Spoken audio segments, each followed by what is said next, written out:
Hey everyone, this episode is brought to you by River, the place that I personally go to securely invest in Bitcoin with confidence and with zero fees. We're in the top 99% in terms of efficiency, transparency, and actual affecting change and like making a difference out there. We run on a complete Bitcoin standard. Our treasury is held in Bitcoin multi-sig, so no single board member can rug the treasury, which is unique in the whole world, I think. I mean, before Bitcoin existed, you couldn't really do that.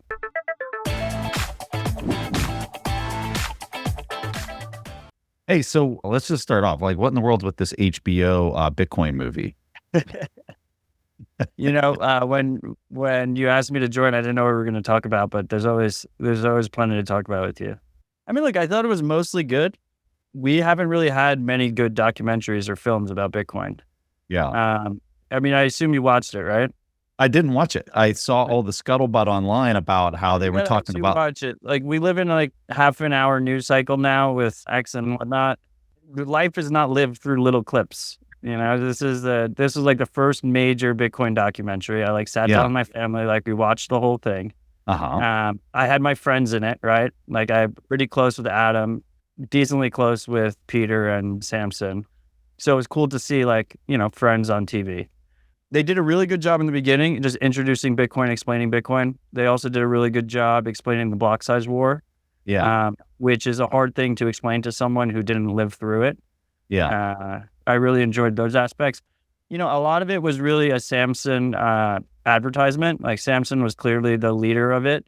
And it was like traveling with him, trying to convince small countries to buy Bitcoin, in classic Samson tactics, like, oh, it's going to go to $1 million. It's going to pump forever, So that was like classic Samson. And so it was very much like a Samson ad, a Jan 3 ad, a Blockstream ad. And then Samson roped in his cast of characters, right? And that included Adam, that included Peter. Surprisingly, that included Amir Taki, which was kind of cool to hearing from his side.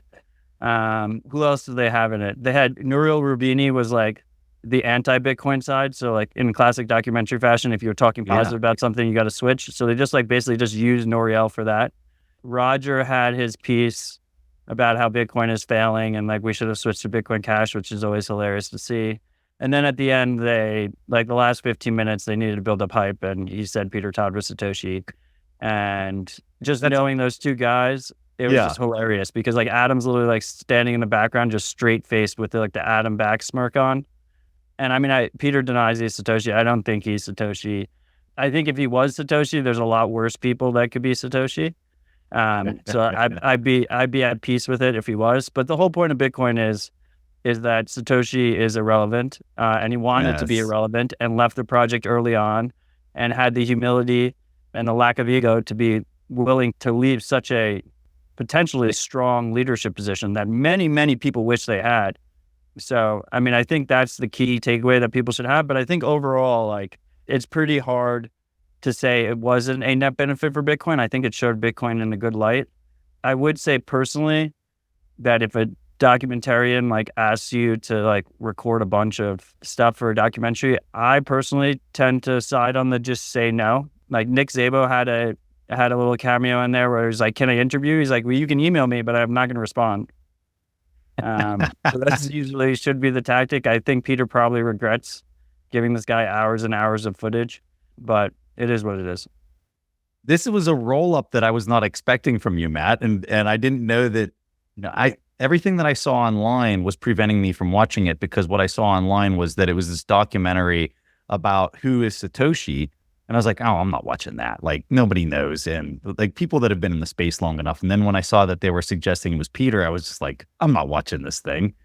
But the roll up that you just gave actually sounds like something I would want to go back there and kind of watch after hearing how well you put it together there.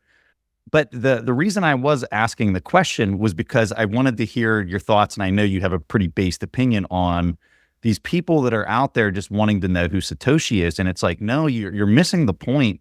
Like it's all about like not knowing who Satoshi is and being thankful that this person disappeared and basically gifted it to the world.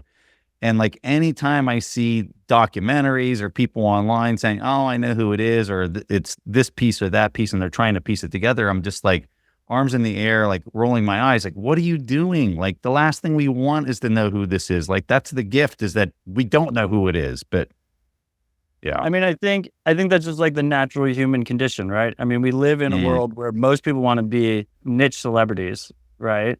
And they want to follow niche celebrities. And Satoshi is this extremely mysterious character within that landscape.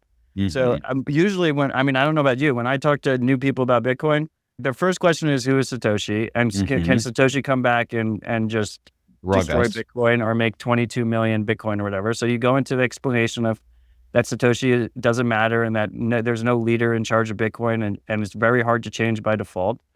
And then the second piece is always like, okay, like, how do I mine Bitcoin? It's like, you probably shouldn't mine Bitcoin. It's an incredibly cutthroat business. Yeah. Right. And that's just like, I think for most people, that's how they come into Bitcoin. Those are their first two questions. From a hype perspective, obviously, going for the who is Satoshi angle gives them the most hype. I think everyone should watch the documentary, particularly if you've been in Bitcoin for a decent amount of time. And it's really just an hour and 15-minute Bitcoin documentary, like Bitcoin versus CBDCs and whatnot, and Bitcoin versus coins. And then with like 15 minutes tacked on the end of Peter Tao to Satoshi. For their marketing. Yeah. Yeah. It's a good point, because that is like one of the first things I'm asked whenever I meet somebody that really doesn't know anything about it, family, friends, whatever. That's almost the first thing they always bring up is who's Satoshi? And it's like, okay, well, we can talk about this, but it's kind of pointless.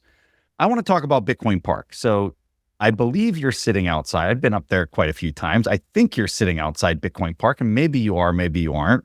I'm super impressed with your audio, because I don't even see a microphone, but you sound like primo, sir. I don't know what you've done there, but I'm very impressed.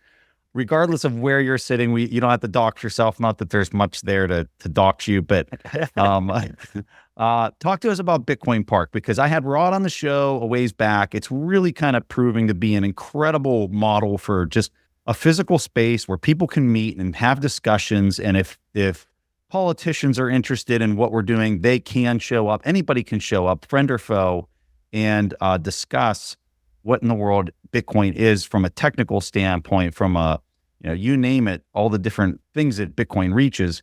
We cover it all out there. Tell me from your perspective, what it is you guys are trying to accomplish, but more importantly, what you've accomplished over the last couple of years by standing it up.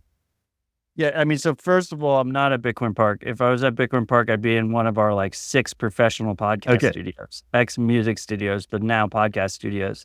So I'm on the road. This is my travel setup. I've been working on my travel setup. It's good. It's so good, I will say. Thank you. Yes. As a fellow podcaster, thank you for the compliment on the sound quality. Look, I mean, I've been in Bitcoin now for over a decade, right? And it's easy to get, disenfranchised and frustrated with Bitcoin and the pace it's going if you're neck deep in it, right? If you're neck deep in it, you feel like it's moving very slow. You feel like there's a lot of noise. People are focused on the wrong things. So it's become very important to me to focus on the things that I feel like other people aren't necessarily doing well and that the space can need. And I always try and go with the philosophy that if someone could do it better than me, they should just do it. And I'd rather them do it than me. And so everything that I've kind of built throughout the years is under this idea, right? So like I have like OpenSats is this charity, right? And I thought open source contributors could use more support, and they could use more support that is more diversified. It's like not a knock on a lot of the other open source foundations out there, but I thought we could do it differently, and I thought we could take a different edge on it. Same with 1031 on the venture side. Like I thought we could support Bitcoin companies in a way that wasn't being done before and have aligned values. And Bitcoin Park fits into that same kind of concept, right? So Bitcoin Park is this idea of a community space, a physical location that is focused on Bitcoin, is focused on education, is focused on the greater freedom tech movement. And there are other attempts that have been made throughout the years, but I thought they were lacking in certain different ways. So Rod is a lifelong, well, he's not, but his family's lifelong Nashvillians. His kids are 7th generation Nashville, which is very rare. Nashville's more of like a transient city. Like you don't really have multi-generation there. He loves 2 things. He loves Nashville and he loves Bitcoin. I love Bitcoin and freedom. I love meeting people in person and actually having like in-person conversation. I think COVID has shown a lot in that regard. So I moved my family down to Nashville about 3 years ago, and I moved down when it was the third month of Rod's monthly Bitcoin meetup. So the first month for his meetup, I missed. The second month, I traveled down and participated in from New York. And then the third month, I moved down there. And it was growing really well. This was like the middle of COVID, right? This is 3 years ago. It's towards the end of the craziness, but it was still kind of crazy out there. It was fall of 2021. And the meetup was growing. It was growing, and we were at a brewery. And at some point, we hit, 150 monthly people. And we were just overstaying our welcome at the brewery. And we started looking in other spaces, like who can host this meetup. And we had this crazy idea, well, what if we had our own physical space? And that's where Bitcoin Park was born. Like, I'm a crazy person. So it was 7 months after I moved to Nashville. My wife kind of hates me for it. 7 months after I moved to Nashville, we launched this insane physical space. It's these two buildings next to each other with a little campus in between, some outdoor space. And it was formerly owned by Florida Georgia Line, this pop country band. So everything is sound treated. They had 6 music studios in there, including their main music studio, which is just insane. And we looked at it, we're like, oh, those are podcast studios. And then they had this space underneath that they were using for like merchandise pop-up sales or whatever. And we're like, oh, there's our event space. And then they had a whole building that was pre-built out for co-working in super high-end fashion, because all the rage back then was like, if you had too much real estate, what do you do with it? You build out co-working. They like didn't know what to do with the second building. And so we came into this place and everyone else was like, what do we do with these 2 buildings that has recording studios and event space and co-working? And we're like, it's absolutely perfect. And then since then, we've been just trying to grind it out. I think Nashville is quickly becoming one of the Bitcoin capitals of the world. I think policymakers, local policymakers, seeing a physical location, seeing people in person really moves the needle in terms of where the conversation starts. A lot of them approach us actually, rather than us approaching them. And it's kind of been beautiful to see. Now, the one aspect I would say to people out there that maybe visited Bitcoin Park or looked at it from afar and like, I want to start it in my own city. Like my main 2 focuses are OpenSats and 1031. Mm-hmm. But I'm obsessed with Bitcoin and I'm obsessed with freedom tech and I like building community, right? I think community is incredibly important. I think we're going to move forward neighbor by neighbor, helping each other. And I thought it could be more of like a side project, like a kind of like a hobby project kind of thing. It is an absolute grind, particularly if you want to do it in an ethical way. Yeah. The companies in this space that will, write checks in terms of like partnerships and sponsorships and whatnot, and I'm sure you're well aware of this on your podcast, the bigger the check, usually the more unethical they are. Yes. So we've been just trying to grind to make it sustainable. Mm-hmm. But it's one of those things where you just kind of jump off the cliff and try and make reality happen. And I would say to all your listeners, I mean, Preston's been a huge part of it. I don't know how public you are with your location, but he lives a relatively close drive away. Yeah, it's drivable. Yeah, I mean, it's still, it shows real proof of work when he comes in, but he comes in all the time. He's one of our like founding members of the park. The whole idea of the park was, we didn't want to be attached to company support because that's where a lot of the diciness kind of happens in this space historically. And so we wanted it to be member supported. So it's this idea of annual members are paying dues and kind of giving back and running meetups, and everyone's kind of pitching in and contributing. And Preston's been a huge part of that. This is the way I would describe the space for anybody that's not been there, that has maybe heard about it. Like one word, sexy. This space is just amazing. It is super nice, high end. It's just a spot that you go and you're just like, wow, like you can just see something big is happening here. And I can't even count how many times I've been up there and there's a senator walking around or a whatever walking around. And it's not because like we're asking for anything. They're just genuinely curious to try to understand what in the world is happening. And I think for them, they can go, like they're used to going events where it's paid this, paid that. Oh, please come here as a political favor or whatever. And they're looking at what's just naturally happening and the diversity of people that are showing up. And they're like, nobody's paying for these people to be here. Like they actually want to be here for this event just naturally, which I think is very odd for, a lot of politicians when they show up to something. So dude, it's amazing. What would be your advice? I think, when I'm looking at it from an outsider, I would say you have to be in a fairly large city if you're going to try to do something in style like what you guys are doing. I also think that Nashville just kind of has this innate Bitcoiner type culture to it, right? Like, I don't know that you're maybe able to do this in some other cities, but do you have any advice for people that are looking at this and trying to do it in style? I'm going to call it doing it in style versus kind of doing it ad hoc at a brewery or something like that. That's not your own space. Yeah, I mean, we took massive risk, right? We took massive risk going high end. What do we have going for us with Nashville? We had already tested the waters with the meetup, and the meetup was kind of growing organically. And then when I moved down there, I kind of threw gasoline on the fire. So we had like the strong organic growth already, where we were testing the waters with very little risk. Nashville already is the second largest conference city in the country after Vegas. You know, we do more volume to our airport than Austin does. People don't realize, like, it pumps way above its weight in terms of what people expect. And like you said, like a lot of, like, in America specifically, and I know you have a global audience, but in America specifically, we have this benefit of states having relative autonomy and independence. And you're seeing Bitcoiners kind of trend to places where they're more laissez-faire and they're more, you know, they don't really get involved too much. We have no income tax, right? Cost of living for a booming city is relatively low. So Bitcoiners are drawn to those types of things. I would say, first of all, look, I've invested a lot of time, a lot of mental capacity, a lot of capital into Bitcoin Park, and I measure every opportunity cost in Bitcoin. I don't know if I'm going to recoup that Bitcoin. I don't expect to recoup that Bitcoin. Let me put it that way. I think we can recoup the fiat value, but I don't think we can recoup it in Bitcoin terms, particularly if you want to do it in an ethical way, which I think is incredibly important. And then the second piece is, like, as much time and energy I've put into it, Rod has done way more than that. And Rod is, you need a person that, like, lives and breathes it and is, like, super dedicated to it. He's an operator too, for people that don't know. Yeah, he's an actual operator. He's an operator. You can't pay someone to do this. You need at least one person, ideally more than one person, who actually wants to operate the business and make the connections and have meetings and talk to local people and constantly get involved. And he's a superstar in that regard.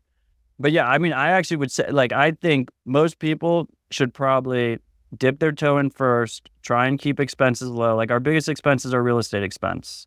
And I personally think investment in real estate is mostly Bitcoin. Like, I'd rather own Bitcoin. It's highly liquid. I think it's going to outperform real estate across the board. So that's an expense that we can't get down, right? We run an incredibly lean operation, except for that real estate expense. So I think for most people, particularly in challenger cities, like you said, who want to have something local, do a smaller space. Maybe test the waters with a smaller space. You can always upgrade later. It's harder to downgrade after the fact. But yeah, in particular, it was really important to Rod that we went a little ape and went big and went for the home run. I think it was less my style than his style. I mean, I forget, what was it, you who said it to me when you first came? You're like, this is the least humble thing you've ever done. I think it might have been you. Someone I respected deeply said that to me, and I was like, yeah, well, you know, Rod was involved. But dude, you guys have done it in style. So your recommendation to everybody out there is get a blow up tent. That'll be your hard stand, right? No, honestly, it is something to see. If you're ever coming through Nashville, I highly recommend you check it out. PubKey is interesting, right? Because PubKey is a bar. Also took took massive risk, but they're an operating bar. Like, there's a business. I mean, a bar is an incredibly hard business to run properly. Like, I would never want to run a bar, but I'm saying, like, they had other cash flow streams that they have there. Like, we are literally just tied to Bitcoin. So in a bear market, particularly, like, we're all poor together. And I think, you know, and a lot of your listeners know that when your income is tied to this asset, when you need liquidity the most is when both income is down and your store of value and your savings are down at the same time. And Bitcoin Park is kind of a luxury good, right? You know, it's a lot of Bitcoiners can easily be like, nah, I'm not going to pay my membership this year. Or a company could be like, oh no, we don't need to do a company offsite this year. So that makes it a little bit more difficult. Yeah. You had mentioned OpenSats earlier, and this is something that I think, you know, people that are really dialed into the space, they're aware of what it is. But for people that are much more on the fringe of Bitcoin, which I think a lot of our listeners, they come from traditional finance and whatnot, And so they're not aware of this. And I think this initiative is so important to development and very early stage companies and individuals that are building just incredible software. And a lot of the times it's hard to build a business that's dealing with open source Bitcoin, open source Nostr, whatever protocol you want to talk about in particular. And this OpenSats, I think, is such an important key step to make all of this happen. And you are the one spearheading this. So tell everybody about what this is. If you have a project or something that you have allocated capital to inside of it, feel free to tell us about it, or as an example of some of the benefits that are paying off with it. So first of all, Ben Price, who's the founder of the Bitcoin company, hadn't founded the Bitcoin company yet, was listening to my podcast, Rabbit Hole Recap, and he reached out to me afterwards. This was 4 years ago or something like that. He's like, Matt, we need to support open source contributors. And he's like, you want to launch a 501c3 with me? And I was like, that sounds like a lot of paperwork. And that sounds like the antithesis of Bitcoin, to be the middleman between the donations. I was like, people should just donate directly. So I spoke to Dennis Reinman, who's one of the major contributors to BTC Pay Server. And they also have a similar issue, right? They run a massive open source organization and they rely on donations. And I was like, let's build a website where open source contributors can easily hook up their BTC Pay Server and people can pay directly. And we launched it. It still exists. It's called bitcoindevlist.com. Very few donations came through. And what I quickly realized was that people want to support open source contributors, but they want it in the least friction way possible. So many things in this world are like, people have the will, but they don't have the will to get over even a little bit of friction. So how do we reduce this friction? Maybe Ben was right. So I go back to Ben. I was like, okay, let's launch this 501c3. I'll launch it with you. You have to promise to do the majority of paperwork. Like, I'm not trying to do too much paperwork here. And he's been an absolute rock star in that regard, kind of putting the org on his back. And we launched OpenSats. So first of all, OpenSats is a 501c3.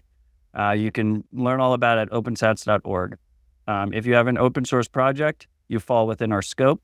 And you can apply for a grant at opensats.org/apply. And the goal here was, after being in Bitcoin so long, what were you thinking the pain points were? Where were people getting things wrong? Where could we provide unique value here? And specifically, I want to be clear, this was before Spiral existed at a block, and this was before HRF started their Bitcoin dev fund. So it was a world where there was less organizations supporting Bitcoin. First off, we saw what happened with the Bitcoin Foundation. They were trying to be like leaders of Bitcoin and speak for Bitcoin. So we intentionally did not include Foundation in the name, and we didn't include Bitcoin in the name. OpenSats, right? That's how that name. There was a lot of effort put into that name. I like that. Because I didn't recognize that, but you're so right. I love that that you guys put some thought into that, because it is important. Yeah, I didn't want to be the co-founder of like Bitcoin, right? Which a lot of people want it to be. Historically, we just were talking about Satoshi. A lot of people want that, like, that perceived importance, and I think that caused a lot of issues for the Bitcoin Foundation. They made a lot of bad steps, so we call it OpenSats. The second thing is humans are naturally corruptible, so we built a 9-person board, and all grant decisions have to go through. You need 5 votes. You need 5 of 9. So the idea is you got to corrupt five Bitcoiners that have a long track record, proof of work, high integrity Bitcoiners. They were all hand selected. Amazingly, they all said yes right away. I thought we were gonna have to have second choices, third choices.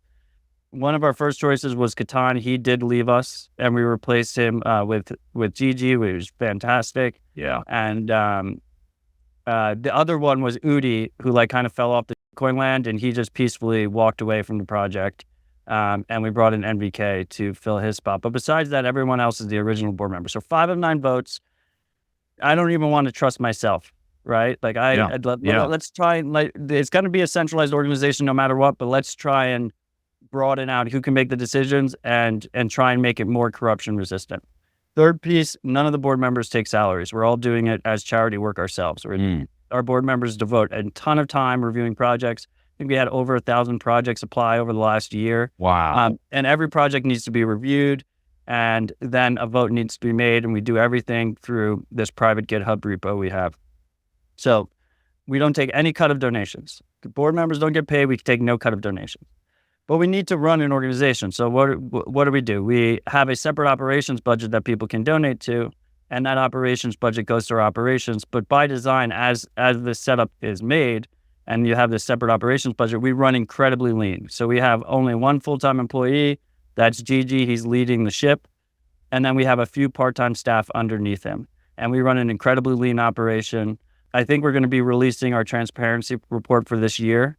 But that details as much of this as possible. But the idea in general is try and be as corruption resistant as possible, try and be as efficient as possible, and try and be as transparent as possible, not just in the Bitcoin space, but in the greater charity ecosystem. There's a lot of charities out there.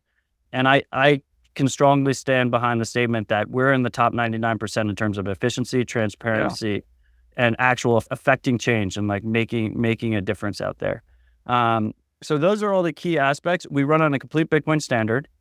Our treasury is held in Bitcoin multi-sig, so no single board member can rug the treasury, which is unique in the whole world, I think. I mean, before Bitcoin existed, you couldn't really do that. The second piece there means our treasury grows in value over time because of Bitcoin's properties and its scarcity. As adoption increases, Bitcoin purchasing power should increase. We pay out all grants in Bitcoin. So as a result of that, because we pay out all grants in Bitcoin, we're able to structure our grants a little bit differently. So a lot of our grants are annually denominated, but we pay them out monthly. And as a result of that, we also have reports. We have quarterly reports that all grant recipients are giving us that we're constantly reviewing. So we can stop a grant midway. As whether or not the proof of work is there or not, we can stop a grant just midway during the process and kind of stay on top of these grant recipients and make sure that the money's actually being spent in a responsible and effective way. And then the second piece is we're right now, like monthly, we're sending out grants to like almost 200 people. I think we might have hit 200 people in over 40 countries. So like, just imagine trying to do that with wires, like monthly wires to 40 plus countries, 200 people. I just don't even think that's possible. I mean, I wouldn't want to do that. But as a result, what that kind of looks like is we are basically, I believe, like the largest Bitcoin company in the world in terms of payroll. Like it's like we have a Bitcoin native, a Bitcoin standard business that has 200 quote unquote employees. They're grant recipients. They're not employees. There's no strings attached to those grants. But we're like basically doing payroll where we're sending almost $1 million worth of Bitcoin every month out to all these people and everything else that comes along with it. So it's been an absolute crazy ride. I think people don't really appreciate the scale and the scope of it. I'm incredibly proud of our team, and we're not stopping. Like all those numbers are going up. Like we're trying to get all those numbers up. And then last but not least, we're 501c3. So that means if you're in America, we do have tax deductible status. And we do accept dollars. If you send us dollars, we will just automatically convert that to Bitcoin. But we do accept dollars. So if you do have a big tax burden, if you run a business that has a big tax burden, consider supporting the ecosystem. And I think there's a lot of complementary benefits here in the open source ecosystem. Like if you are running a for-profit business, at the end of the day, if you're relying on Bitcoin, you are also relying on the many open source contributors that are building out these projects that your business relies on and are helping keep Bitcoin robust and secure. So there is besides the tax deduction, there is this indirect benefit to businesses and people that rely on Bitcoin. Matt, so for people that are listening, as soon as I'm done with this interview, I'm going to go ahead and donate about $500 worth of money to OpenSats. I strongly encourage everybody to do. I mean, how can you listen to what he just said and not feel inclined to go do something like that? Just go to opensats.org. There's a donation page right there. It's super easy to fill out. They accept Bitcoin. They accept fiat. The fact alone that the board that's reviewing all of these applications, how many applications did you say you guys did in the past year? I think about 1,000 in the last year. 1,000 applications, and they're taking no pay, and you have some of the smartest engineers and minds on the planet reviewing these things for nothing. Guys, we've got to support stuff like this. You have to support stuff like this. What Matt and the team is doing is just mind-bending, the contribution. And sir, I truly can't applaud you enough for this. This is just phenomenal work. So Thank you, sir. Kudos to you and everybody else who's working extremely hard on all of this. I'm just enamored by all of this. Okay. I want to talk to you about eCash. So I've interviewed Obi, I've interviewed Callie about the Cashu protocol, and I feel like we're losing a lot of people on how technically inclined you kind of have to be to kind of keep up with everything that's happening. And you, sir, are you can make things really simple for people to understand. So this is what I would ask from you, Matt. Help the listener understand why eCash is important from a security standpoint, from a privacy standpoint, from a usability standpoint. Why is this technical solution evolving or becoming important in the space? What do you think it means for developed nation states, or what do you think it really means from a payment standpoint? I know there's a lot of questions in there, but just kind of like take all of that aside. What is your opinion on eCash, and why is this important for people to understand? Yeah, so I mean, first of all, I'm incredibly excited about eCash, both the Cashu protocol and the Fediment protocol. So the Fediment protocol is what Obi's business is based on, and then Cashu is mostly led, but it is also leaderless, open source project led by Callie. Both legends in their own right. And OpenSats does a lot of support for Cashu and a decent amount of support for Fediment. In general, the Cashu ecosystem seems to be developing quicker and has more open source contributors that are participating in its evolution. But eCash in general, Bitcoin, the cool part about Bitcoin is it's a open interoperable protocol for money. The cool thing about Nostr is it's an open interoperable protocol for speech and communications. And the cool part about eCash is it's an open interoperable protocol for Bitcoin banks. So the actual, in practice, I think how people should view it that are non-technical is that eCash just is a way for you to send payments, Bitcoin payments, in a very private and a very cheap way. It's instant, it's offline, it's incredibly private, and it has incredibly low fees. If you're slightly more technical inclined, eCash allows you to spin up a Bitcoin bank in a relatively straightforward way. Historically, that we've had many Bitcoin custodians. Coinbase is probably the most well-known one. And one of the issues with having a Bitcoin custodian, someone that's running a Bitcoin bank that is holding your Bitcoin, is that they tend to centralize around custodians. And that's because it's very hard to run one. I think the main reason it's very hard to run one. And the second reason is because they're not private, so they can see all of your transactions. So they're not only does it centralize because it's hard to run one, and people tend to go, liquidity begets liquidity. But once that happens, they're massive regulatory targets. So then they implement KYC AML, they do all this other stuff that kind of creates a moat around them. Like you can't build a Coinbase competitor in your garage. You need teams of lawyers and, like $100 million legal budget to like set up licenses all around the world. So what's cool about eCash is, first of all, anyone can spin up these custodians, these banks. Anyone can use them. The wallets, because it's an interoperable protocol, allow you to switch between them. So historically, like if you use like a Coinbase app, you could only use Coinbase as your custodian. But if you use something like Cashu.me, which is a eCash wallet that's in your browser, it literally gives you a drop down, and you can pick which bank you use in the background. And they're even protocolizing that further, where the wallet can automatically keep certain amounts of your funds in many different banks all around that you can use in the same app, right? So they separate the aspect of who's the custodian and who's providing your front end, right?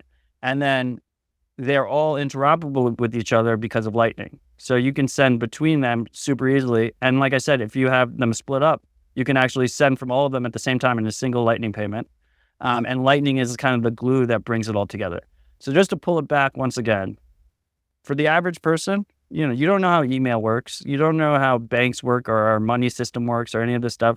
eCash is just a way for you to send incredibly private payments for very little fee that are instant and offline. And the trade-off that you have is that you are trusting a third party. It is ultimately an IOU for Bitcoin. And if that party decides to act malicious, or if they make a mistake, or they get pressured by a government or something, you could lose that money. So I think eCash is incredibly promising as effectively a spending layer for Bitcoin. Callie will say that it's not a layer because it's custodial, and that's, I think, more of a semantic thing than anyway. But most people will treat it as like their spending wallet, and then you will use Bitcoin on chain, whether ideally in cold storage, ideally in multi-sig, but there's many different trade-offs along the way for your actual savings, and then you'll use eCash as the spending mechanism. Love it. What is one of Matt Odell's biggest pet peeves in the Bitcoin space? What gets you going? Like if somebody says something, it just like really ruffles your feathers. One of the most common questions I get asked from family and friends is, Preston, where do you personally buy your Bitcoin from? And the answer is really simple. I buy it on river.com. Not only can you easily buy Bitcoin with zero fees on recurring orders, you can have peace of mind knowing Bitcoin on River is held one-to-one in multi-sig cold storage, all while being fully licensed and regulated in the United States. Plus, their relationship managers are US-based and available by phone for you or your business. Additionally, River has built their own infrastructure from the ground up, which means they don't rely on third parties to function like other Bitcoin exchanges. River also just created a new feature not found anywhere else called River Link. It allows you to send Bitcoin over a text message to easily orange pill your family, pay a friend for dinner, or send a gift. There's a new standard for investing in Bitcoin, and River is setting it. Go to river.com/fundamentals and get up to $100 free when you sign up and buy Bitcoin. That's river.com/fundamentals. Holding Bitcoin is the best way to protect your family from the threat of fiat currency collapse. And few people understand this better than Tony Yazbek, cybersecurity expert and founder of the Bitcoin Way. Tony was in Lebanon when the currency imploded. He's seen the chaos that erupts when the ATMs stop working and the bank accounts get frozen. He knows what it's like to lose everything. But with his cybersecurity expertise and by fully adopting Bitcoin, Tony was able to engineer his escape. And now Tony and the Bitcoin Way team work to make sure this never happens to you. With over 25 years of experience, their expert training empowers you to self-custody your family's Bitcoin the right way, secure your devices and protect your privacy, develop robust inheritance plans, and secure for Plan B citizenship. The Bitcoin Way can transform you into a sovereign individual. You just need to take the first step. Schedule a free consultation today at thebitcoinway.com/TIP. I really, and it happens every bull market. So that Bitcoin's very cyclical. The bull markets tend to fall in halvings. We just had our fourth halving. I've been in Bitcoin for 3 of the 4. I barely missed the first one. And every bull market, what happens is everyone does the insane price predictions because what we were talking about, people care about Satoshi. Yeah. People always want to mine. I'll keep putting that in there. For whatever reason, like newcomers want to mine Bitcoin while it's really a pros game, and even the pros can get wrecked doing it. And then the third piece is like, well, how high is the price going to go? And in bull markets, everyone makes these ridiculous price predictions. If you study Bitcoin for a long enough time, you can come up with this decent logic that it's a scarce asset, as adoption increases, purchasing power should increase or price should increase, right? And I like to say purchasing power because eventually we won't price these things in dollars, and it'll be like, how many cows can I buy? How much land can I buy? How much does the school cost for my kid or something if you're going to send them to school, priced in Bitcoin. So it's a purchasing power thing. Over time, purchasing power should increase with adoption. But no one knows what the short-term ramifications are. And I will just say that I think everyone's a little bit of a hypocrite, including myself. And I think humans inherently are, and it's important to be aware of that and try and do better and hold yourself to a higher standard. And last cycle, I got so annoyed with it that I started the meme 200K by conference day, which people loved. Like literally 2 days before the conference, we were at like $35,000. I was like, 200K by conference day still in play. And I just got like a massive amount of retweets. And it was originally started as like a commentary, but I respect that some people might have taken me literally at face value there. And I'm sorry about that. But ultimately, people need to just stay humble and stack sats. This is a long-term game. You need to be responsible. You need to try and not get wrecked during the process. Short-term price predictions don't matter. You want to lower your expenses as much as possible, whether you're an individual or a company. and you want to increase your revenue as much as possible, the amount of income you're bringing in, and you need to save the difference responsibly into Bitcoin without leverage. Stay humble, stack sats, long-term game, over time purchasing power should increase.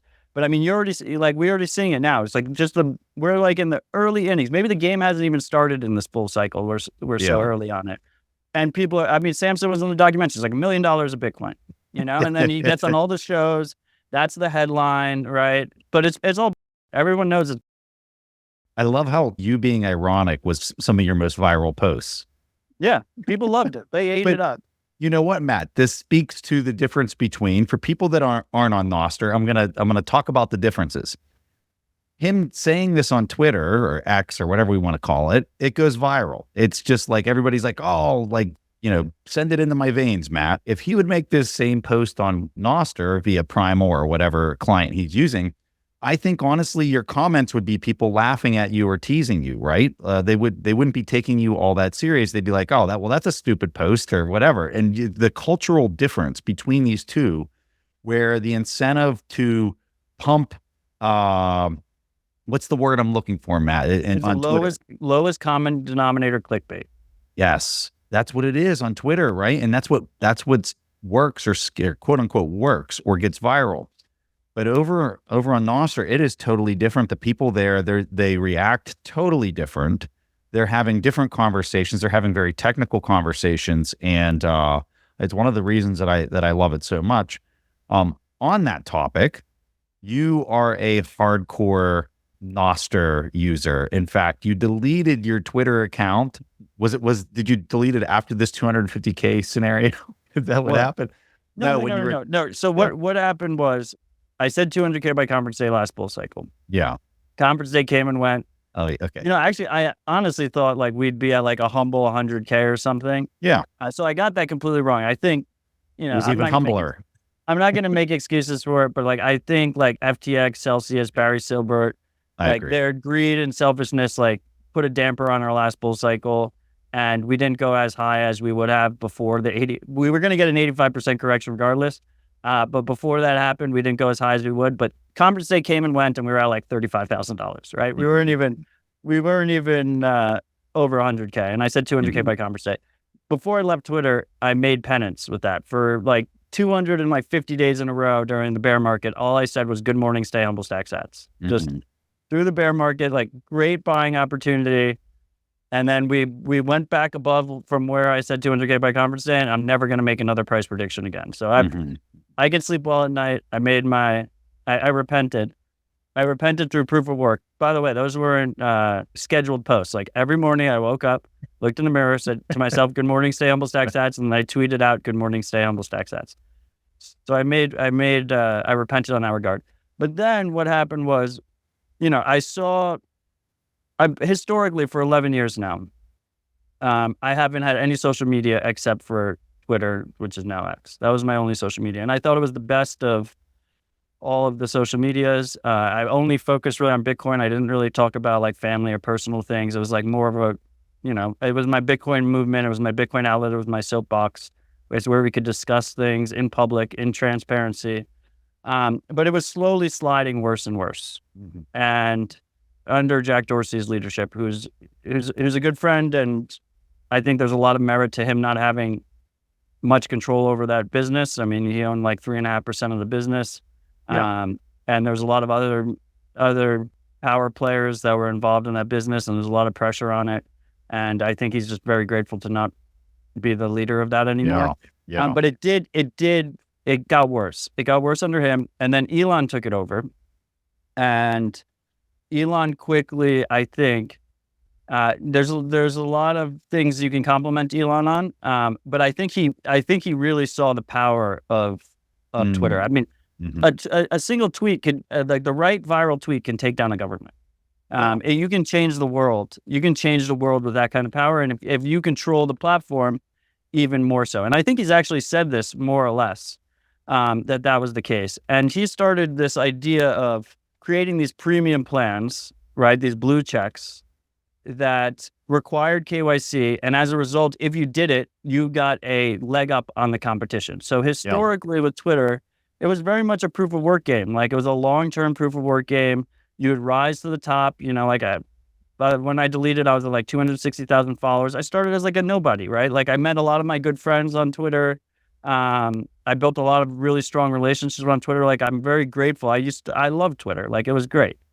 I'm very grateful for that, what that provided me. But one of the cool aspects was that you could just have completely anonymous people that were, it wasn't just all LinkedIn, first name, last name, completely doxed people. There was a lot of people that were using it in a relatively private way. And Elon effectively kneecapped them.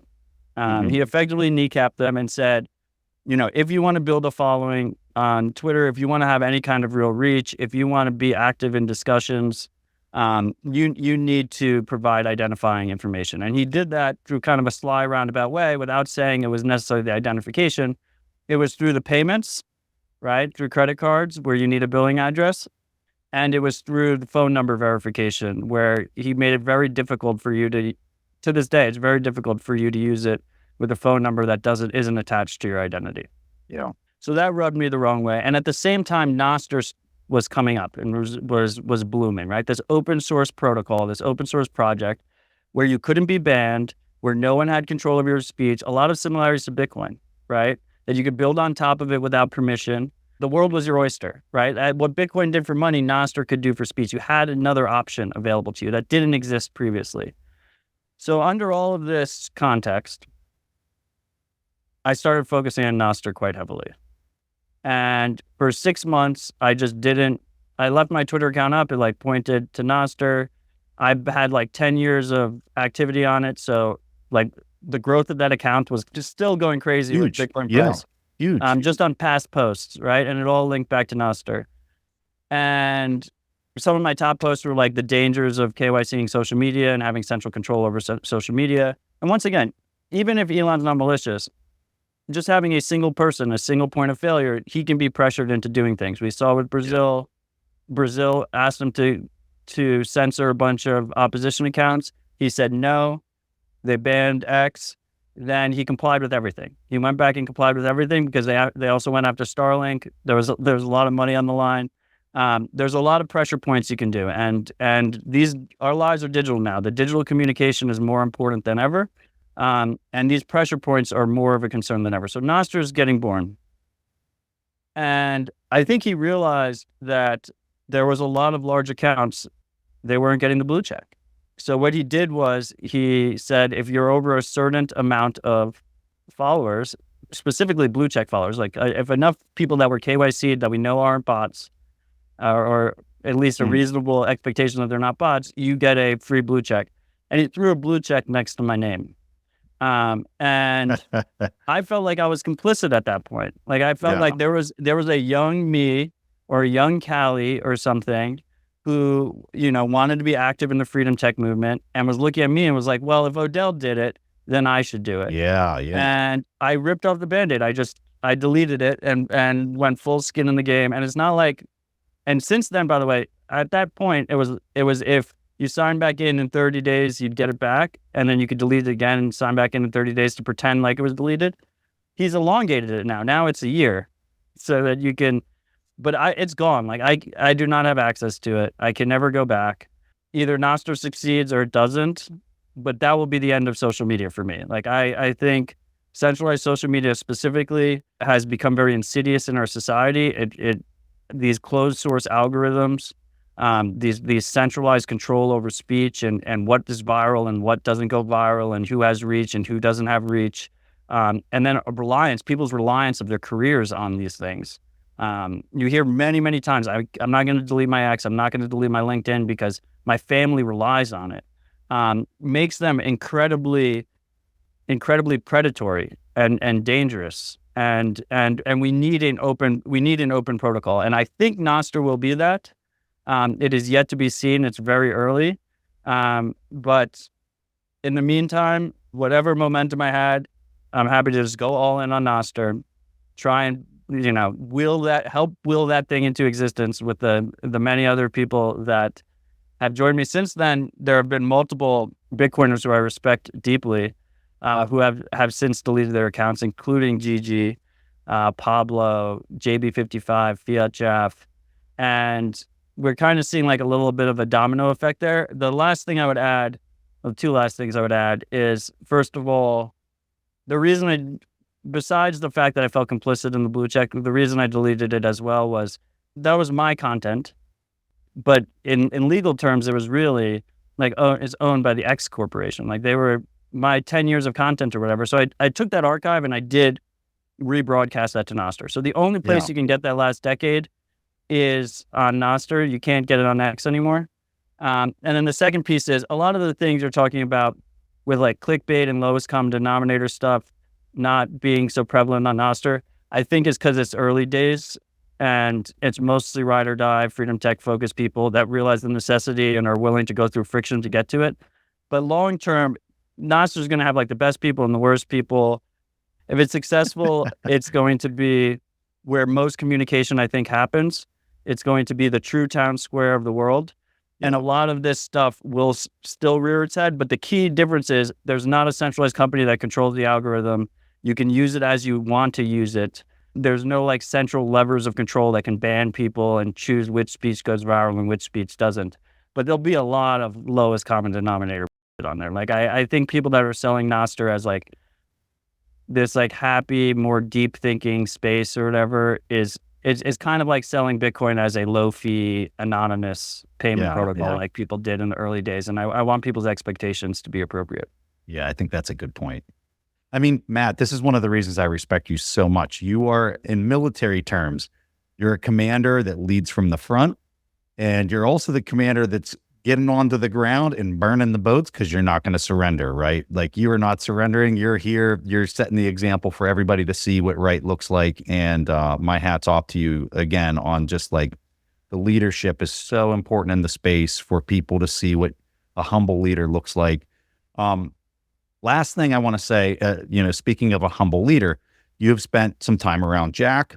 For people that are looking at a guy like him from the outside and just, you have seen him, you've observed him. What is one of his superpowers or something that you've noticed that isn't necessarily something that you see in the public purview that you really admire about him and maybe have learned from him along the way?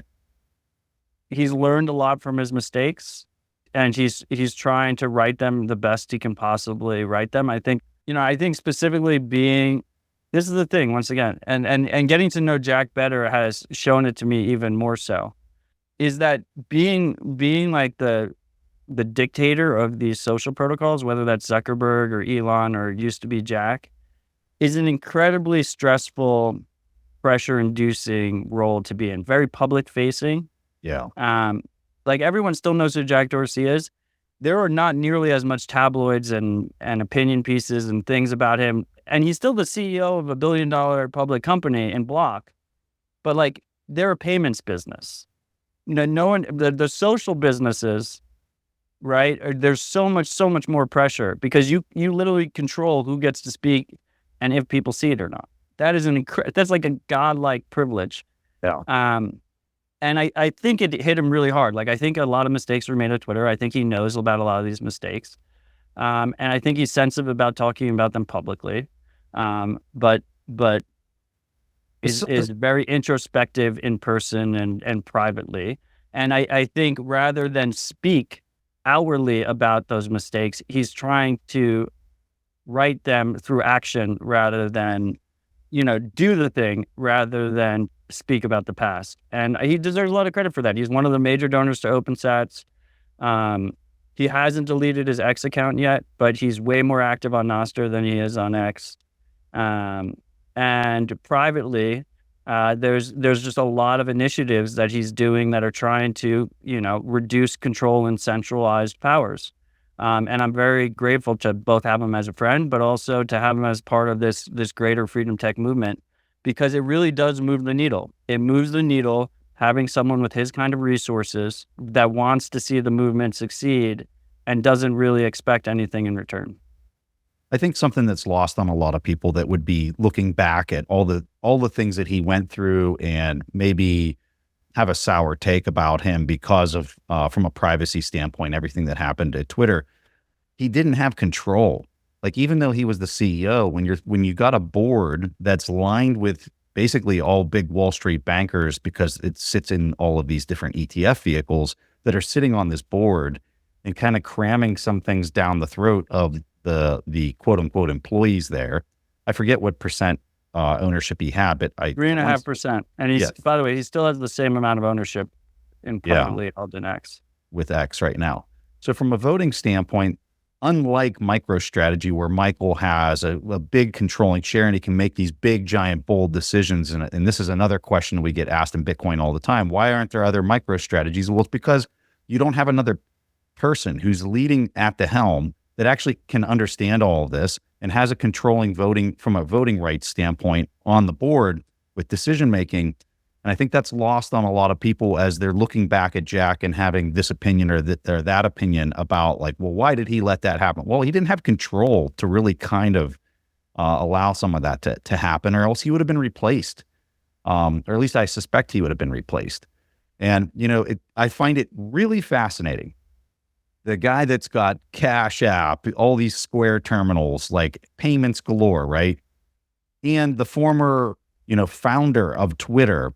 You got free speech and you have payments and money. And what is he focused on most in the world right now? Bitcoin and Nostr. Doesn't that tell you a whole lot, right? Like, if that's not some market signal for people to pay attention to maybe what's coming in the future, I would encourage them to dig in and learn more. Yeah, they actually both, in a lot of ways, that they jeopardized his main, his main assets, right? Like most of his wealth is held in equity in both of these businesses. Yeah. Now he has kind of quietly turned Block into one of the largest Bitcoin businesses in the world. But still, even in that situation, it's a very large business. They have, I think, 12,000 employees, and it's like moving a freight train by hand. In terms of shifting that focus of that business. I mean, to this day, it's incredibly hard he's the first one to tell you, by the way, that you can technically accept Bitcoin payments through a Square terminal. So just in case he's listening, it's important to keep in mind that nuance. But to this day, it's not easy to accept Bitcoin on a Square terminal. And you would think you'd think they would already have shipped that, but it's a kind of a slow moving beast, these large public businesses. Yeah. On this idea, because you bring up such a fascinating point, we're all about education here. He is focusing on companies that cannibalize the old business model. This was one of Steve Jobs's big things, was you have to constantly be thinking about what's my competitive position? How's it changing? And there's a book recommendation in this. Only the Paranoid Survive. This was one of Steve Jobs's favorite books, and it talks to this idea of constantly be searching for the technology that's going to replace your current position.